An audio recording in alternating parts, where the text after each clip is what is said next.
স্কুলে যাওয়ার সময় দেখা যায় অর্ধেক পর্যায়ের পর অসুস্থ হয়ে পড়ছে।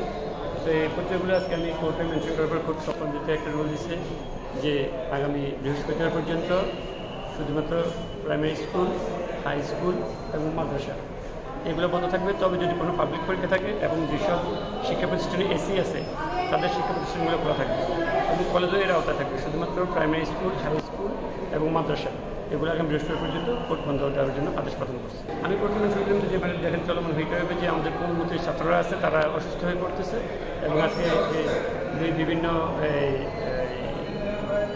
পত্রিকা এবং মিডিয়া এগুলো আসতেছে যে চলমান হিট ওয়েভে আসলে জনজীবন বিপর্যয়কর হয়ে পড়ছে। এখন এই যে স্কুল কলেজে পূর্ববর্তী শিক্ষার্থী যদি মারা যায় এর দায় কে নেবে?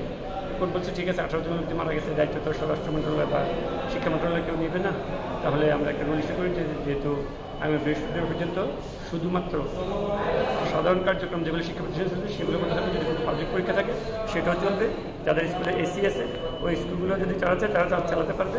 হাই স্কুল, বিশ্ববিদ্যালয় এর আওতায় বাইরে থাকবে শুধুমাত্র প্রাইমারি স্কুল, হাই স্কুল এবং মাদ্রাসা এই স্কুলগুলো, এই তিন ধরনের প্রতিষ্ঠানগুলো আপনার বৃহস্পতিবার পর্যন্ত বন্ধ থাকবে।